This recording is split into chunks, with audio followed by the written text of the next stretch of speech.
Throughout the first 2 weeks of October, I attended the BFI London Film Festival for the 5th time in my life, and I set a brand new record for me. So today, we'll be ranking all 22 movies I saw at the festival, from the worst to the best.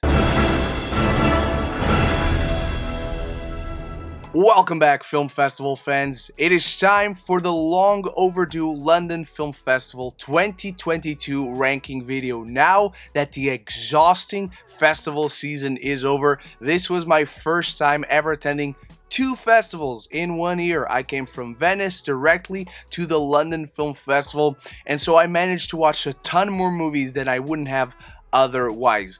It was tiring, but it was exciting. There's a bunch of movies to talk about, most of which I reviewed on the channel, and you can find all those reviews right up on this playlist right here. And without any further ado, as always, this is just my list. There is no such thing as a right list. So let me know your ranking of the movies you watched at the London Film Festival, or just these movies, whenever and however you watched them. The list is in the description. And so, let's get started with number 22. Joanna Hogg's The Eternal Daughter comes in last place because it essentially did nothing for me. It's not a horrible movie. I appreciate the atmosphere created. I admire the gorgeous, solemn cinematography. The score is haunting. And Tilda Swinton, talking to Tilda Swinton for essentially 90 minutes, it's not a bad idea in concept, but when the crux of the entire film is a mystery that I figure out 2 minutes into the first few shots, there's just nothing else in the story that grabbed onto me. I was just begging for something that mattered to happen, for an interesting conflict to come to the surface, and nothing really happens. I just don't seem to click with these types of stories, unfortunately. There's a good dog in this film, there's double the Tilda Swinton, but apart from that, there was really nothing for me. My Policeman sits just right out of the top 10, and honestly, this film only takes the edge because it is so entertaining. It is not a good movie whatsoever. It is so soapy and so cheesy and so melodramatic and so over the top with some of the most ridiculous lines I have seen this entire year. And I cannot say that any of the actors aren't putting on an effort. Everyone is giving it their all, but they're giving it their all to some really questionable material, to say the least. The film just seems confused all the way through as to whose story it wants to tell. And so it never feels like it focuses enough on each of the characters, making each of the characters, this trio that we follow, very unlikable by the end. I was never rooting for any of these characters. I didn't find them remotely interested. I found them extremely confused as to what they wanted and what they needed. The conflict is just very blurred, and then none of these actors can give quite good performances. I said that the Harry Styles experience as an actor should be over, but even all the other actors who I've seen being great in other projects, they're more or less on his standards. So it's just a movie that doesn't come together. It is an extremely funny watch though. Gather some friends, gather some beers, order a pizza, and have a blast. And take a shot at each line that makes you question how it made it to the final cut.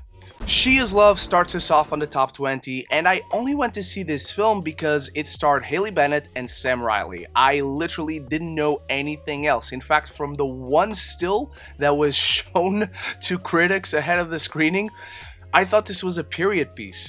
It is not. It is a very contemporary, sort of broken romance about this divorced couple who finds themselves living under the same roof for a weekend. And from then on, you explore how they were broken apart and how they need to work through a lot of those issues. And there's a lot of filmmaking ingenuity in this.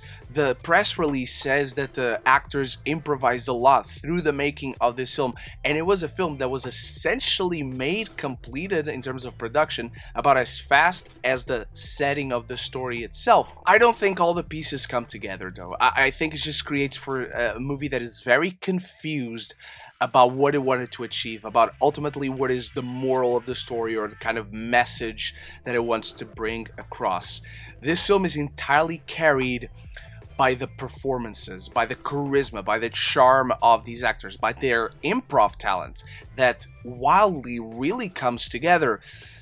But then it all makes for a jumbled kind of mess when it comes to a cohesive narrative that feels like it's targeting this one direction halfway through and then changes to this other direction on the latter half, and then in the end just completely swerves and negates essentially everything that has done up until that point. I enjoyed as I watched them, but as it lingers in memory, it just gets worse and more muddled and just feels aimless in its intent. So it's really one that I can't recommend unless you enjoy more in the moment, off the cuff type of filmmaking with a ton of shaky cam, a lot of handheld that just feels like they turned on the camera and they went wild. The Stranger comes in at number 19. It's now streaming on Netflix, and I was severely disappointed in this one. From the cast, to the synopsis, to the fact that it's based on a true story, the poster, everything about it looks thrilling and haunting and unsettling, and the performances are all of that. Joel Edgerton and Sean Harris play this odd couple pairing that comes together in a world of crime, the underbelly of the Australian crime world, and how they maneuver themselves around that, going through all these middlemen and trying to arrange for more crimes and all that, but it never feels like it kicks off. And it's a film that I admire for trying to escape the generic or expected structure of a biopic, or at least a based on a true story kind of film. But essentially, instead of just a drama, it reveals itself to be this sort of mystery. Except it doesn't clock you in that it's a mystery until it's too late. And by the time it's too late, it has not generated any intrigue. It has not delved into any of the elements of this world. It all feels very surface level, because at first it feels like you're following this guy who's just coming into the world of crime, played by Sean Harris. By the time you clock in that this is a mystery, the film has done nothing to unbury this mystery. It has not dug any deeper into this man's insight, into any of this underworld's introspection. So it doesn't feel like it dives any deeper beyond the surface. I enjoy the performances. I think the direction creates this uneasiness in the atmosphere that surrounds these characters and this very unknown world that is very unforgiving. You don't get a moment of levity or of hope or of joyfulness here. It's just things are bad, these people are bad, but then it stays like that through the bulk of the film, and I just couldn't find myself invested. After Sun is our number 18, the most unpopular opinion in this video, as this film is being beloved and lauded by the masses. It just did nothing for me. I adore Paul Mescal and Frankie Corio in this film. They play this father and daughter pairing who are so adorable. You just want to put them in a cozy blanket and see them smile at each other watching something on TV. And that's a great starting point as to what happens in the story. But then, there really is no story. It's just them being adorable. It feels aimless and meandering despite being really sweet and heartfelt. The director very much seems like she is working Charlotte Wells through a lot of personal issues, through her own experiences, as she's talked about when it comes to the making of this film. But there isn't a conflict through this. There's no big or even small conflicts to have a scare for these characters. My emotions were never engaged. I just felt like these are two really sweet people. They are very likable. They're not interesting to watch in a film. So throughout a very quick 90 minutes as this film unfolds, I kept on waiting for something to be invested in, for something to catch my interest, for something to tug at my heartstrings. And while it's clearly a love letter to the director's father, there just isn't a story here. There's just these two characters who love each other very much, but then it's just that throughout 90 minutes. And similarly to The Lost Daughter, it's something that you can see coming a mile away, so when it actually hits, it's not as surprising. It's just something that was clearly written on the wall from the very beginning, and so I just couldn't find myself emotionally connecting to anything. It's a girl who loves her father, a father who loves their daughter. Cool, I guess. Emily the Criminal comes next at number 17. I had a fun time with this. I was really happy to see Aubrey Plaza stretch her acting muscles. I really like her as April Ludgate, but I feel like I've seen her just play April Ludgate throughout whenever Parks and Rec finished so many years ago. This was a really interesting movie. Again, a deep dive into the underbelly of the criminal world of Los Angeles, but it actually dives deep into it. It has a really powerful message to it as you just follow this underdog who keeps wanting to enter the workforce, go past her petty crimes from the past that are on her record, but because they are on that record, she keeps being shunned away from employers. And so she comes to this place where she's desperate. She just wants to survive. And how she starts surviving, how she starts diving deeper and growing within this criminal world, it's a very interesting character journey. I think the way the movie plays out in general with the ideas of this world are mundane. They're not bad, they're just very generic, they're very much what you expect. But I was fully enthralled by Aubrey Plaza's performance, and I think the ending of this film is one of the best endings of the year. It's a full circle thing that is extremely gratifying to watch. Again, I think the film plays out very mundanely, so I think it doesn't dive deep enough with this character, and it does kind of compromise her at points, having her make very stupid decisions. But in general, as a movie that is carried by this performance, that it wants to give you those thrills of uncertainty following an underdog story, this did the job. I had a good time with this one. Call Jane is our number 16, a period piece that unfortunately very much reflects our current world we're living in. It tells this story that transports you back to the 50s, creates this world where you understand so many references, and makes it such a good companion piece to other films of the time. And it does it all in such a stylish way, never forgetting to treating the subject matter with respect and with heart and sensibility. There are so many moments in this film that, depending on the perspective you're presented coming into certain scenes, you take completely different notions away from how those scenes play out. And that is all in the direction that is stylish, that is vibrant, that is very funky, for lack of a better term, given that this is in the 60s. The performances are also great, and you follow this Jane collective that was a real thing back in the 60s, but I feel the style may compromise the depth and emotionality of the film. Because it's such a great story, but much like Emily the Criminal, the structure is so uninventive. It's very much this woman keeping a secret from her family. So essentially, you focus much more on the fact that she's trying to find this balance of a double life, rather than dive deep into the Jane Collective and the struggles that they have.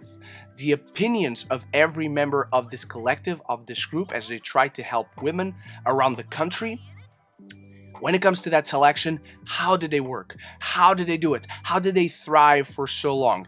And those moments are alluded to, they're paid lip service to, but we never dive fully deep into them. So this is a good time.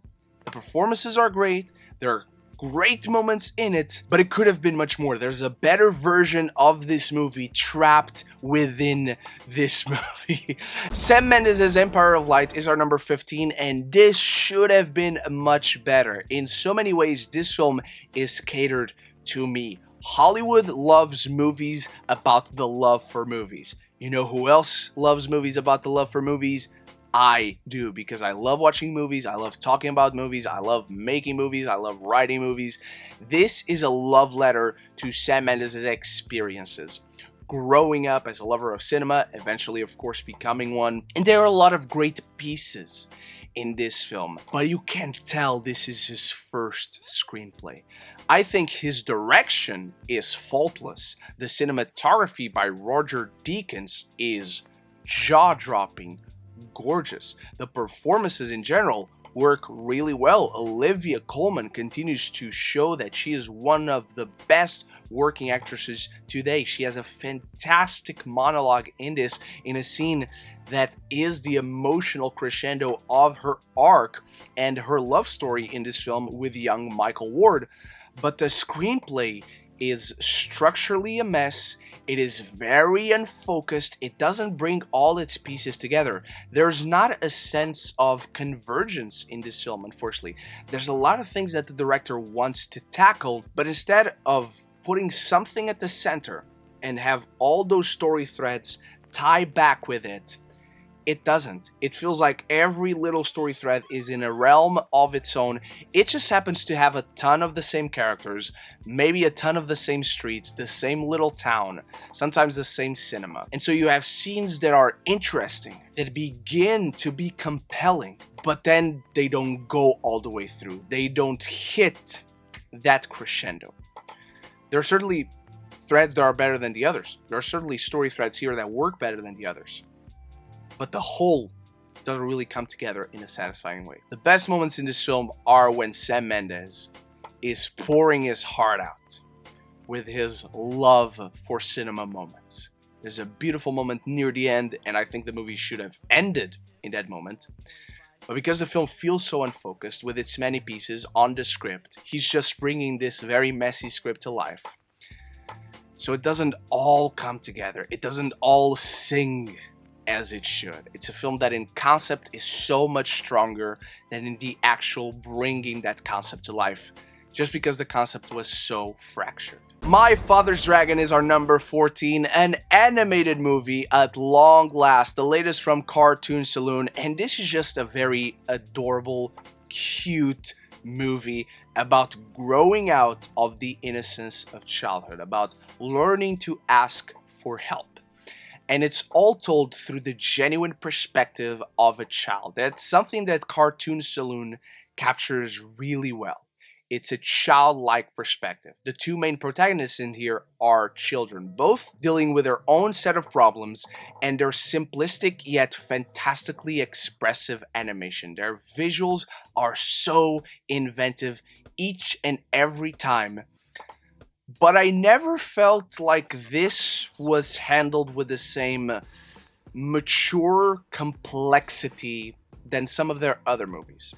That is not necessarily a bad thing, but it's just something that I don't gravitate to as much as their other works.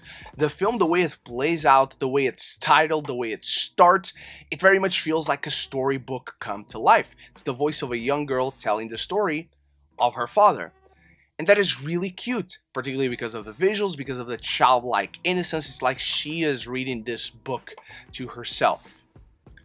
But then that plays no real part in the story, so there are some pieces that feel loose. I enjoyed my time on this one. It has a really encouraging message. It has really strong themes that are handled with enough maturity, but in a more simplistic way. And that's okay. That's perfectly fine. It's just something that I don't naturally find myself as invested in as some of their other works that feel more complex, that feel more nuanced. Number 13 is Living, and for reference, I have not seen Akira Kurosawa's Ikiru. It is one of the few Kurosawas I have missed. I wanted to go into this one blind, and in case you're thinking of doing the same, this is just a very depressing, sad, melancholic film. And that works mostly for what it is going for. This is a film very much about mortality, about what we leave behind. Do we regret the things we've done, or rather the things we didn't do? Did we leave a mark? Did we impact the world and people around us in any way? It deals with all these existential questions in just a very, very somber, depressing way that is all brought to life by a magnificent performance from Bill Nye. He is so good in this film. There are great moments of dialogue. but particularly when he's not speaking, where you're just looking at him emoting and observing the world around him. And when you see him taking charge, active charge of his life in this film, that's when it works better. When you're more so feeling his impact in the world, or at least when that comes into question. That's the answer the film wants to give, one way or the other. I really like this film in particular for being an existential, dramatic episode of Parks and Rec. This man is essentially Ron Swanson, but imagine Ron Swanson if he was melancholic, more silent, and he was dying. That's the premise of this film. That's not a spoiler. But I think at a certain point this film can get too sappy. It can get overly melodramatic. It can feel like it's really trying to tug at your heartstrings instead of just letting the story earn it. Number 12 is Till, and after living this one and the entry we're about to have next, we're just having the really sad movies right now. This is a haunting true story that doesn't pull any emotional punches, and it shouldn't. It's very much a reflection of the wishes of the real-life Mamie Till after the lynching and murdering of her son Emmett in the 50s. It's a story that hits real close to home because it doesn't feel at all detached from the world we are living in. Even when you see certain texts that are relevant to the story and to the world we're living in right now, 2022, there are haunting aspects to everything that you see unfolding in this story. And Danielle Deadwyler should, by all measures, be a favorite when it comes to the Oscars race. She is excellent in this. She carries this entire thing on her shoulders. Her eyes are so emotive. She has all these outbursts in certain scenes, of course, through the film, but you feel so much more the moments right before them, when she's just trying to hold it in, trying to not break in front of everyone, trying to hold it together so as the world doesn't look at her sideways, so they don't think their opinions of this woman who's grieving her son and they're gonna call her crazy and overdramatic. She doesn't want to give anyone that satisfaction, and you see so much of that in her performance right before those moments of outburst. I think the story is not as great as her performance, because essentially it boggles down to a courtroom drama. And it's effective, it's good, but it can't escape that truism that comes with it. It holds itself so loyal to the real life story, and in many aspects rightfully so. You have to tell this story with grace and decorum and respect and immense sensibility for what this mother went through.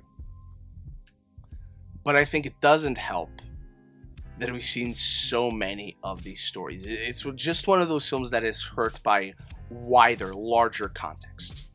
My biggest issue, personally, is how flat the film looks. It looks like a generic streamer. All the shots are competently composed, they're well lit, you can see everyone's faces and expressions, but there's just nothing particularly special about the cinematography. That may feel very nitpicky, and rightfully so, but it's just something that I noticed and I couldn't look past.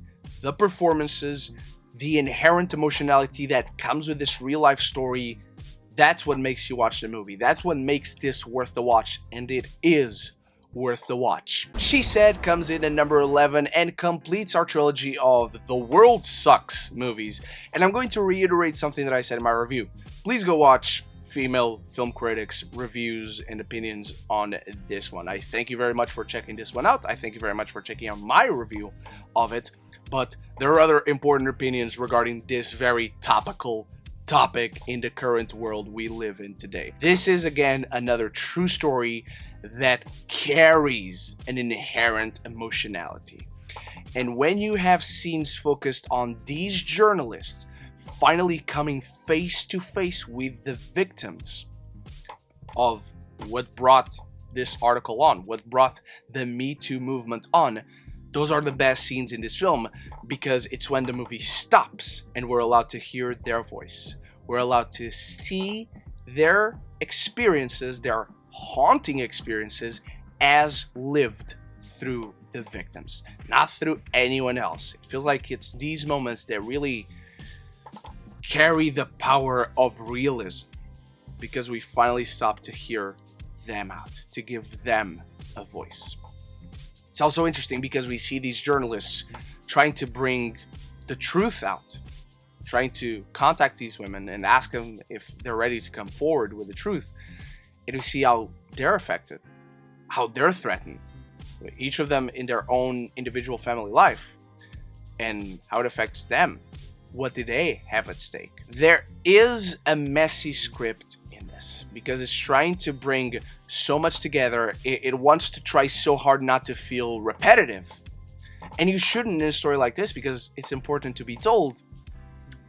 But it's very clunky in the way it moves in and out of these scenes and how it pads the runtime out in between these great emotional moments. And I just don't feel that the script was refined enough in those aspects. The editing also can feel very jarring. The film can feel like it's going a little bit too slow, which isn't a bad thing in a story like this. You want to take your time, you want to be contemplative at times, but then it just moves really fast come the end. Then it's just going all the way through full throttle, and it doesn't really fit. It feels jarring. It feels like not all of the pieces, not all of the gears are gelling in together. So this one lives entirely through the performances and those moments of realism that feel so earnest.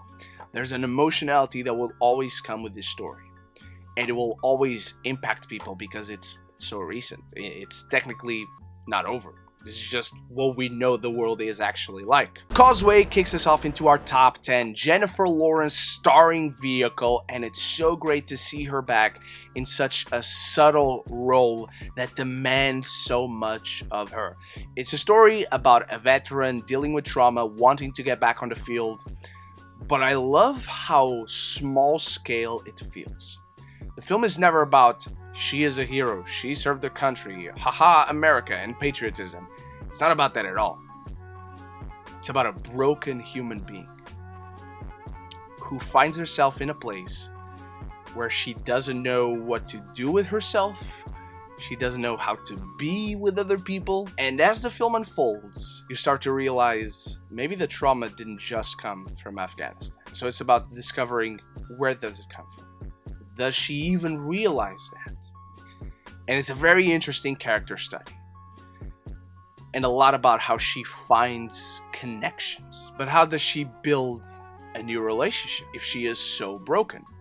And I love the rapport between her and Brian Tyree Henry in this one. The moments between these two are fantastic. There are moments where the film feels like it stops, like it just doesn't know what to do in this character's journey. And as short as it is, it runs at 90 minutes. More movies should run at 90 minutes. There are parts where it feels like it could have used more time to flesh things out, or it could have used that time to hurry things up a little bit.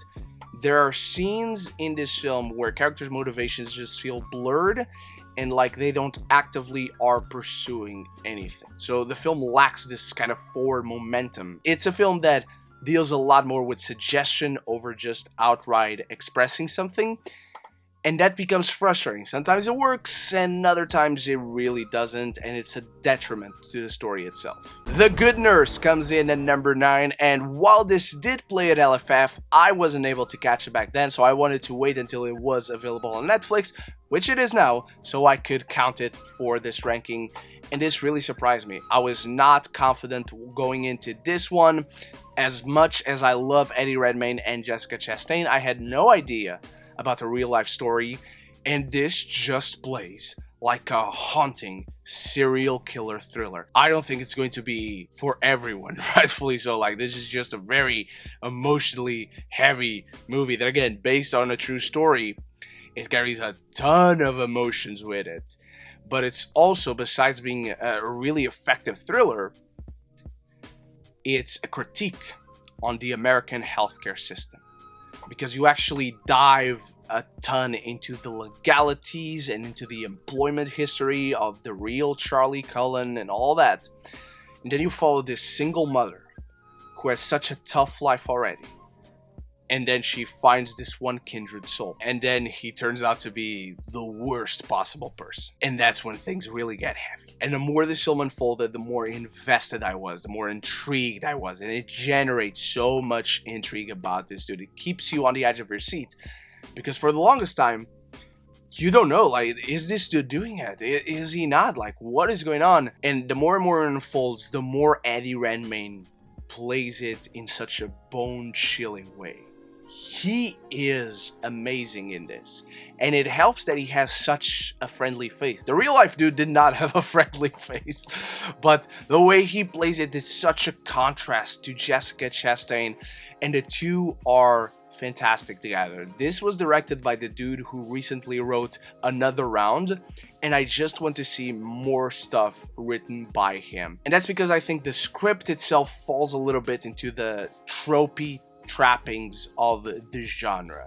There's a little bit of procedural in here through the bulk of the second act that I just thought we could have hypened up the intensity a little bit, more focus on the killer, less focus on diving into the FBI investigation. Those are not the important details for this story.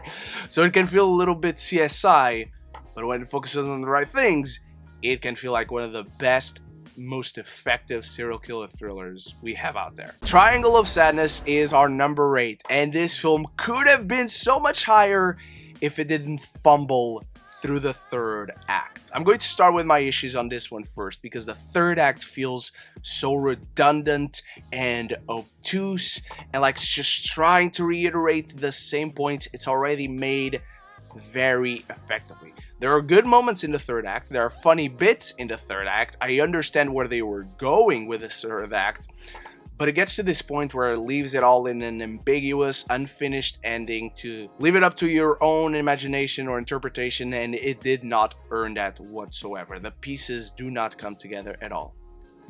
Up until the third act, however, the first moments in this film, how it's doing the setup with this couple of models that are so self-absorbed and have their heads up their own asses, and then it moves on to the yacht.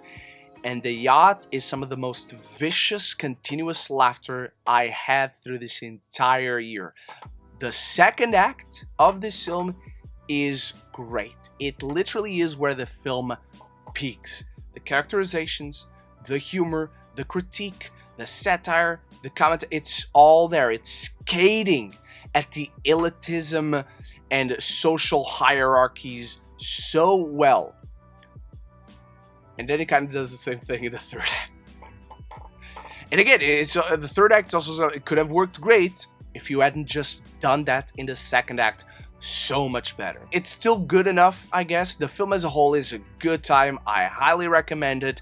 Just keep in mind, it's going to peak way before it's over, to the point where it really feels like it overstays its welcome. So this is one that doesn't finish on the highest of notes, but the highest of notes is somewhere in there. The Wonder comes in at number 7. Florence Pugh, man, she continues to show she is a force of nature when it comes to acting. This is such an intimate story about her character, where it follows her on this journey where she has to face off against the idea of blind faith and against her own ideals, what she stands for, how that compromises her and her work and her beliefs. And it's so interesting and so compelling from a character perspective. As far as the story is concerned, I like this film much more when it's dealing with the uncertainty, when you are left in ambiguous territory, and when it's dealing with this unanswered question of this girl who has survived 4 months without eating. Is it a miracle? Is it divine intervention, or is it a medical anomaly? And it's dealing with all this in a very thrilling way. It's not giving you answers, and so it feels like there's something here that you just don't know what it is. But when it veers off into dealing with things in a more traditional period drama sort of way, it's just not as excellent. I'm a fan of period pieces, I'm a fan of period dramas, but those in here seem to be all the weakest elements of this film. And when I say weakest, they're still good. thumbs up, solid movie. But all the other elements are a great movie, one of the best of the year. And so the parts don't really make for a great whole. They're a good whole. We're in a really good territory again. It's a film that really requires you to pay attention to the finer details, and I really appreciate that, particularly when it comes to this character in her journey. I just wanted more of the thrills, less so of the melodrama per se. I really like this film when it's handling all these philosophical questions about the problems of divine faith, but when it starts actually giving you answers, it's just not that satisfying. Decision to Leave comes in at number 6, and honestly, this was a disappointment for me, so that should tell you how good it still is. From one of the most meticulous, attention to detail dedicated directors working out there. Park Chan-wook is one of the most intriguing filmmakers out there, where he just blends genres in such unique ways. He essentially gives us a neo-noir thriller romance, but sprinkles a little bit of comedy in there, and somehow it all works mostly well. Again, I was overall disappointed by this movie just because I know how great this director can be as a director, as a writer. The performances are so good. The film is as a whole so intriguing, where you never know where it's going to go next, as it reaches the supposedly natural conclusion at about the halfway point. So from then on, you're just, where's this going now? And it keeps going these very interesting directions, having characters that make these very complex decisions that you don't expect. And I really enjoy that, particularly when this film was trying to be funny, with very macabre, dark sense of humor, with this very oddball romance between the detective and one of his suspects, and how that wraps the two of them together in each of their lives, how they keep gravitating to one another. That is so compelling in concept, but the romance is essentially my least favorite part of this film. I was intrigued to keep on finding out why they feel so attracted to each other, and I just never did. Emotionally, there are clear answers to that, but emotionally, I was just never captivated towards that side of the film. The thriller aspect of it, with the hard-boiled detective, sometimes working outside the law, the femme fatale that keeps on following him, keeps on having him make some of the wrongest decisions he'll ever make. That's intriguing. I wanted more of that, sprinkled it with a little bit of that dark sense of humor that makes this director so distinguished from any other. I don't think it earns its runtime overall, and again, that romance is fine, but the least effective part of the film by far. Quick before I move on to my top 5 movies of LFF 2022, I need you to start the conversation about them in the comments below. What's your ranking of LFF 2022? Or just randomly rank any of these films, whether you've seen them at the festival or not. If you want to see more of my individual reviews for most of these films, there's a playlist right up here. Or if you want to see more rankings like this, I rank franchises and cinematic universes all the time, so you can find those rankings right up here as well. And of course, if you're enjoying this ranking, if you want to see more festival coverage, or if you just love movies and TV, this is the place to be, so consider clicking that subscribe button, and you won't miss any future conversations on your favorite movies and TV. Bros kicks off our top 5, and as much as I laughed a triangle of sadness through the bulk of the second act, I laugh all the way through in this film. The humor is so unique, so distinguished, it is so informative to the identity of this individual movie and the characters presented. There's a moment early in the film where Billy Eichner's character talks about how gay rom-coms should not be like straight rom-coms because gay romance and relationships are so different than straight romance. And that's how this film plays out. It's different. There are some tropes of the genre in terms of structure. That just comes with story, not so much the genre itself, not romance itself. But I had a ball with this film. I couldn't stop laughing. My belly hurt by the end. I was constantly tearing up because I was laughing so much. Sometimes it's really hard to catch your breath because there are so many jokes you don't expect, so wildly out there, scathing critiques of how the world sees the idea of being gay and the idea of gay rom-coms and gay movies. And this really, really makes it work. It's heartfelt, it's really charming, and it's absolutely wild. This is one of the wildest times I've had in a theater. A packed screening full of us critics watching this film, and all of us were screaming and shouting and laughing throughout just because we couldn't hold it.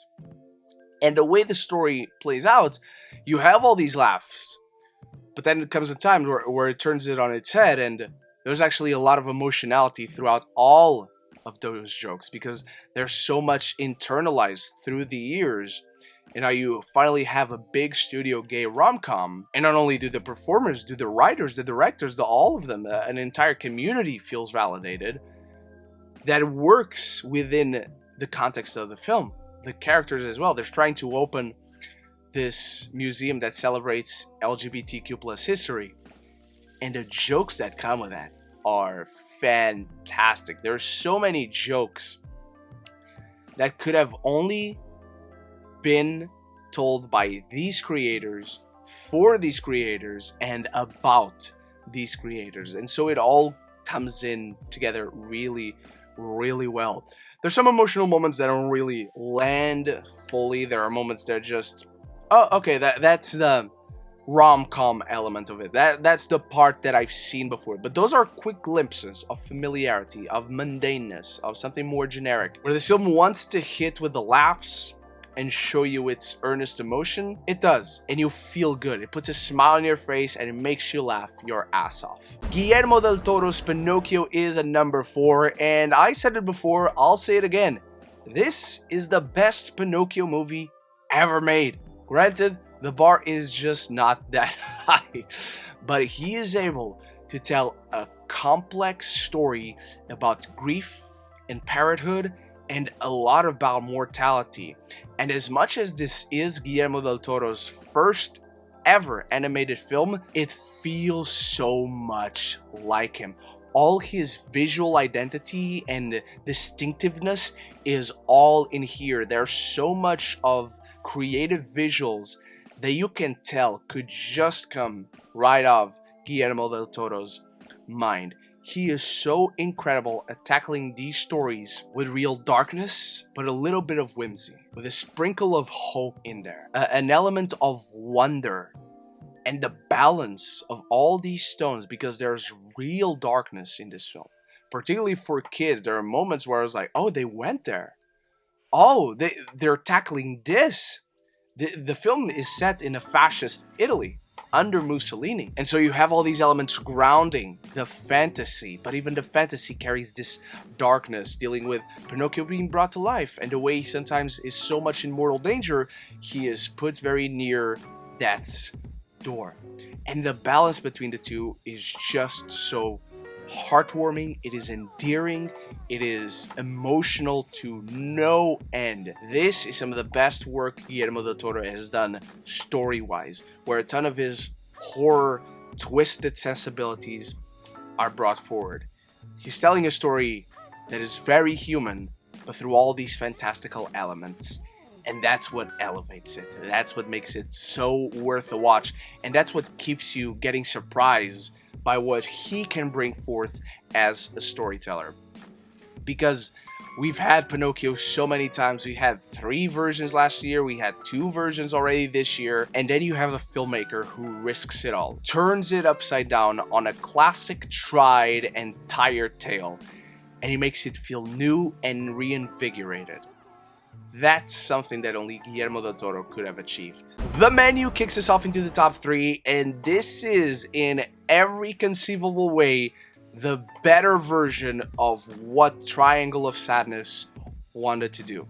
It's more focused, it's sharper in its commentary, it's more skating, it selects no favorites, and it just attacks in every way, from the moment it starts to the moment it ends, leading to such a satisfying conclusion. It does a really smart thing of having a POV character who is brought into this world of elitists and foodies, food critics, celebrities who are passionate about food, and so many perspectives about consumerism. And there's something just slightly off about everything from the moment it begins. It's a satire with very dark sense of humor that always lands, but then it's also a thriller. There's this unsettling atmosphere throughout where it just feels wrong. Everything that is said, everything that is done, how it's done, it feels wrong. And then it just keeps on escalating and doesn't stop until the very end. It's also a film that makes you hungry, so be prepared to grab something after you watch this one. I also love, as a MasterChef fan, that it feels like a MasterChef presentation. Except, landing into that feeling of uneasiness, you never see the dishes being fully prepared. You never see the love, the care, and that actually speaks to the story. Ray Fiennes, the way he single claps before every presentation of every single dish, is better than most jump scares in all the horror movies this year.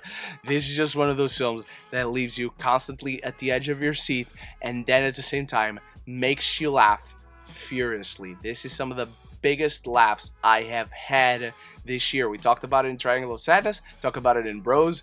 This has some of the best jokes out there that just poke at every single person.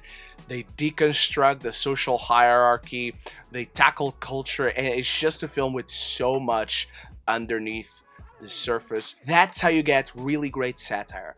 There's one or two small loose threads in this, but those are very nitpicky elements in this film. Otherwise, I wouldn't change a thing. Women Talking is our runner-up. Simply put, one of the best scripts of the entire year. This is an ensemble piece where you have absolutely no weak link.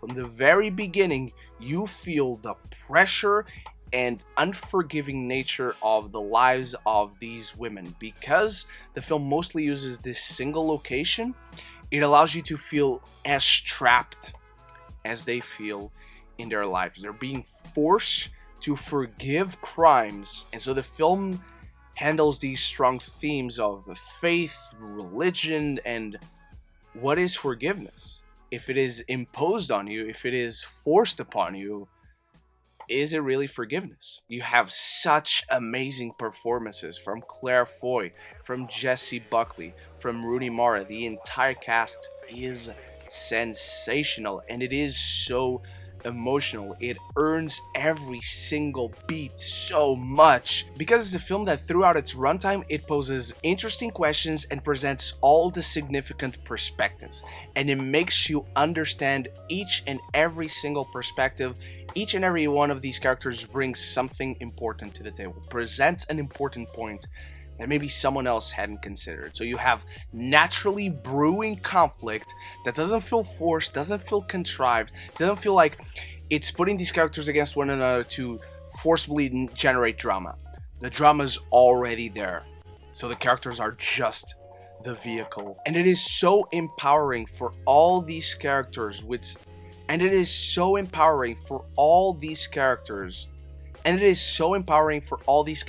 some of the best single lines of the year, with conflicts that are relatable and compelling, and they unmask so much about these characters. You feel like you go on this entire journey with them, despite mostly spending time in this single location. But our number one is Glass Onion. Rian Johnson pulled no punches. He didn't coast on the laurels and glory of the original film. He came in guns blazing, knife sharp, and intricately crafted a brand new, fresh mystery that is so different, with such a different ensemble than the first one. Gives it such a fresh dynamic, a fresh location, interesting parries, fresh new comedy, a film so funny but so intriguing at the same time. At one second you're laughing, the next moment you are at the edge of your seat trying to figure out the pieces of this puzzle that is just so engaging. Rian Johnson has his finger on the pulse of the culture in general. He is such a treasure of a filmmaker. This film tackles so much, from the pandemic to influencer culture to the elite itself. There are so many films in this ranking that have such similar themes, and that goes to the festival itself. But this is probably the most fun critique. It is such a joyous time at the theater. Daniel Craig just is relishing every single second he has playing this role. Benoit Blanc is so much the quintessential movie detective these days, and this entire ensemble is so fun to watch. There's nothing like seeing horrible people being forcibly unmasked and beginning to attack one another, and that's what makes this mystery so fun. It constantly keeps you guessing, because as you reveal things about these characters, they're all so awful. They all have such interesting, unique motivations that it could be them. And the dynamics are just so different, whether it's between this group of friends or the dynamic with Benoit Blanc. The way the story comes together, the way the story plays out, the crescendo that it hits is magnificent. The score by Nathan Johnson is fantastic. It's a character of its own in this sun-drenched, rich journey to a private island. And I want to see more of these films, because the first one is an autumn movie. This clearly is a summer movie. I want to see a spring and a winter mystery with Benoit Blanc at the center, with Rian Johnson doing something so drastically different. The way it feels, the way it moves, the way it unfolds, the way it unravels. This is a filmmaker that we should praise for bringing so much of his creativity to each and every single film, where he is so meticulous at crafting his puzzles, but then never stops having fun with it. And this film is an absolute romp that takes full advantage of the genre, of the ridiculousness of this entire situation, and uses the actor's charm and charisma to that full potential, bringing it all together. One of the best movies of the year, and that's why it comes in at number 1 from LFF 2022. And that does it for my London Film Festival 2022 ranking. Thank you so much for watching. Be sure to let me know your rankings in the comments below. Thanks to my channel members for always supporting the channel. And until the next one, love each other and love the movies.